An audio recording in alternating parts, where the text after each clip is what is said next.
Hello everyone, welcome to our channel जहाँ पे होती है आपकी preparation 50% faster. This is Anjali Pratap and here we are once again with another series on our English section जो आपके exam के परस्पेक्टिव से काफ़ी ज़्यादा इंपॉर्टेंट होने वाली है आज की सेशन में. जिसकी हम बात करने वाले हैं वो आपके कॉम्प्रिहेंशन फैमिली को बिलोंग करता है students. No when I say comprehension the next thing what should be coming to your mind is like how well we are going to understand a piece of writing in front of us जो हमें दी जाएगी. आपके examiners ना आजकल बहुत ज़्यादा questions आपको comprehension के सेक्शन से दे रहे हैं. Like these questions come in the form of passage, cloze test, parajumbles or sentence jumble, sometimes odd one out, and sometimes they can give you some paragraph completion question और sentence completion question.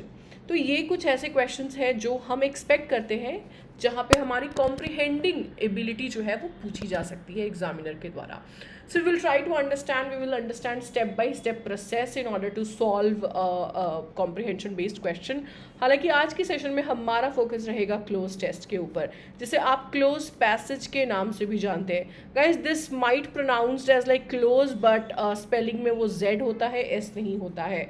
So don't get confuse, this is called cloze passage, okay, और cloze test you can say as well. But आगे जाने से पहले हम last class का जो homework है उसका आंसर यहाँ पे देख लेते हैं. लास्ट क्लास में we did sentence improvement question everyone. So I saw that there were few answers in the comment section and I think most of them were right. जितने भी आंसर्स थे मुझे लगता है एक आध ही गलत हुए, अदरवाइज बाकी सबके करेक्ट थे. So let's read it. एक पार्ट आपको बोल्ड में दिख रहा है हाईलाइटेड, आपको उसको करेक्ट करना है. That's what we do in sentence improvement questions. So the most difficult ethical question posed is about what should be prioritized and what the basis is for such prioritization. First of all, ये basis word गलत है. basis हमारा best word है जो singular है और वो हम यहाँ use करेंगे. So if you see this will be out, this will be out and this will be out. सिर्फ based on that one word we can arrive at the right answer everyone. And here our relative pronouns are also used correctly. और जो हमने verb यहाँ posed है वो भी correct है, possessed जो verb था वो गलत था. So I hope we are done with first question. C आपका correct answer था. नेक्स्ट क्वेश्चन है डिस्पाइट से संबंधित. Now despite is quite common these days everyone. There are certain things जो आपको याद रखना चाहिए. पहले तो ये डिस्पाइट का मीनिंग होता है उसके बावजूद. आप बोलते हो ना कि मैंने बहुत पढ़ाई करी उसके बावजूद उतने अच्छे मार्क्स नहीं आए. So for that kind of scenario we use despite. One more thing, despite is never followed by any preposition. वो किसी प्रिपोजिशन को अपने साथ नहीं लगाता है. मतलब बहुत क्लियर है, डिस्पाइट ऑफ वाला ऑप्शन तो तुरंत आउट होगा. डिस्पाइट वर्ड की ज़रूरत ही नहीं थी. So we are left with only one option students and that is option number D. तो ये थे आपके होमवर्क के आंसर. अब चलते हैं हम लोग आज के टॉपिक की तरफ. So students, I would request you to have a look at the direction first. Direction चाहे कितना भी familiar क्यों ना हो, पढ़ ज़रूर लेना चाहिए एग्जाम में. We don't know, right? whether one or two words अगर इधर उधर ट्विस्ट कर दिए तो आपका पूरा डायरेक्शन जो है वो चेंज हो जाएगा.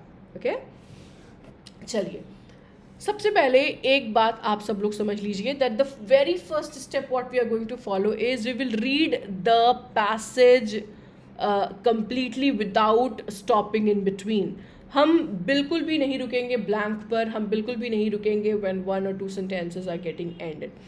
We will read the entire passage and then we will try to understand कि मेरे पैसेज का थीम या टॉपिक या आप उसे कह सकते हैं स्कोप या जो बाउंड्री है वो कैसी थी. साथ ही साथ you can also talk about the tone. Tone will always help you to eliminate certain options from the questions which are provided. Okay, जब आप ये कर ले फिर आप विजुअलाइजेशन की टेक्निक इस्तेमाल कीजिए. Visualization students will help you in two ways. एक तो होता है कंटेक्चुअली और दूसरा होता है grammatically. Always remember that just एक पहलू के ऊपर ध्यान देते देते, यानी कि सिर्फ कंटेक्स्ट ध्यान देते देते, मीनिंग लगाते लगाते ऐसा में नहीं करना है कि हम गलत ग्रामर वाला ऑप्शन चुन लें. So please take care of subject of agreement, tenses, generally error इसी में से होता है ना, कभी कभी ऑप्शंस इसी में से गलत आपको दे दी जाती है। तो please take care of tenses and subject of agreement, ये दो टॉपिक आपके प्रायोरिटी रहेंगे यहाँ पे, ठीक है। चलिए स्टार्ट करते हैं। तो पैसेज आपकी स्क्रीन के ऊपर है, चलिए साथ में पढ़ते हैं। There are 5 blanks in this cloze passage. So Google has dash there isn't enough cyberspace to dash with sanskari Indians. On average, 16 gigabytes of hard disk space can hold about 6,000 books. Technological developments have made it possible. The PR machinery of tech giants constantly dash us to access, share, and easily store more data than ever before. But India's social media sanskaris have dashed this basic assumption of the digital age. देखो ये सारे connectors का आपको ध्यान रखना है बच्चे, but मतलब पिछले वाले सेंटेंस से कॉन्ट्रास्ट है. So we have to talk about the similar theme. Okay, according to a report in the Wall Street Journal, the eggheads at Google were dashed by smartphones in India running out of space at a rapid rate. After furious research, they discovered the culprit. और culprit कौन था? The good morning message. मुझे लगता है आप और हम सब लोग इस चीज़ से बिल्कुल रिलेट करेंगे. चलिए, पैसेज ज़्यादा आसान तब हो जाता है when you actually understand the entire theme, entire message of that paragraph. और वो अगर आपके रियल लाइफ से मिलता जुलता हो तो भाई क्या ही बात है ना, बहुत आसानी से समझ में आ जाती है. And I think same would be happening for this passage as well. तो स्टार्ट करते हैं. पहला क्वेश्चन आपकी स्क्रीन के ऊपर है. गूगल ने क्या किया है? Google has dashed there isn't enough cyber space. Google ने अनलॉक किया है, गूगल ने डिस्कवर किया है, गूगल ने इन्वेंट किया है, शोन किया है या ओपन किया है. तो गूगल ने ये पाया, right. So basically it discovered कि उतने साइबर स्पेस नहीं है टू डैश विद संस्कारी इंडियंस. चलिए देखते हैं टू क्या करना है हमें यहाँ. तो साइबर स्पेस किस चीज़ के लिए होना चाहिए? ताकि संस्कारी इंडियंस उसको यूज़ कर सके, है ना, वो उनकी ज़रूरतों को पूरा कर सके. So Google has discovered there isn't enough cyberspace to keep down, no, keep in, no, keep up, yes. Keep up का मतलब होता है कंधे से कंधे मिलाकर चलना, पैरेलल मूवमेंट करना, है ना. तो हम क्या कह रहे थे कि गूगल और इंडियंस दोनों एक साथ नहीं चल पा रहे हैं स्पेस की वजह से. Okay, blank number 3 everybody. Technological developments may have made it possible. PR machinery of tech giants constantly dashes. मतलब tech giants हमको क्या करते हैं गाइस? एक्सेस, शेयर और इजीली स्टोर करने के लिए क्या करते हैं वो? They constantly remember us, but we need a verb. ये तो नहीं होगा. Tech giants constantly disturbs. Guys ये सिंगुलर वर्ब भी नहीं होगा, या हो सकता है? चलिए देखते हैं. हमारा सब्जेक्ट क्या है? PR मशीनरी है. अगर आपको ये लग रहा है कि वो टेक जायंट्स है तो आप गलत सोच रहे हैं. इसलिए disturbs can be one of the potential answer in terms of grammar. ठीक है, ये गलती बहुत सारे बच्चे करते हैं. PR मशीनरी हमारा मेन सब्जेक्ट है, तो PR मशीनरी हमें बार बार याद दिलाता है students. So that's why option number D is the perfect answer for us. Blank number 4 पे चलते हैं.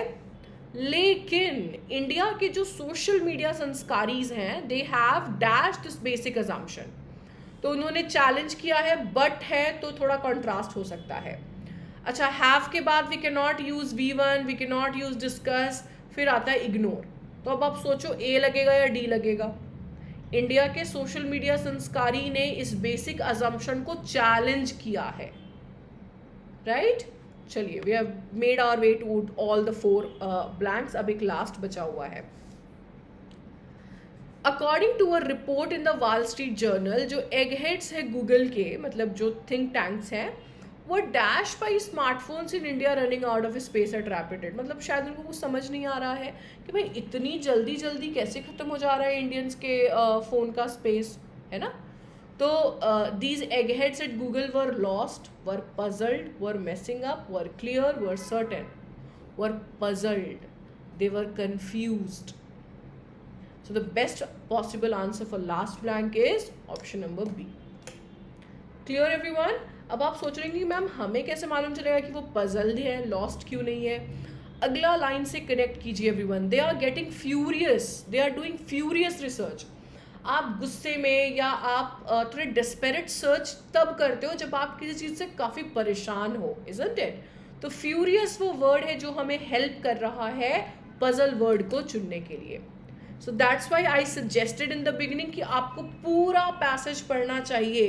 क्या पता आगे की कई सारी लाइनें और शब्द आपको प्रीवियस ब्लैंक के वर्ड्स चुनने में हेल्प करेंगे.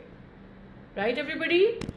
That's it from my end on this topic. I would suggest to do more and more exercise, practice on this particular topic, क्योंकि उसी से आपकी स्किल जो है सही वर्ड को चुनने की वो निखरेगी. एंड वेरी करेक्ट आप सोच रहे हो कि अगर हमें इस पूरे स्किल को और भी अच्छा करना है तो reading is the only key students which is going to help you to solve this kind of puzzle और mystery of cloze test. So that's it for today. आज के लिए इतना ही रखते हैं. मिलते हैं अगली सेशन के दौरान. तब तक ध्यान रखिए. Bye bye and take care.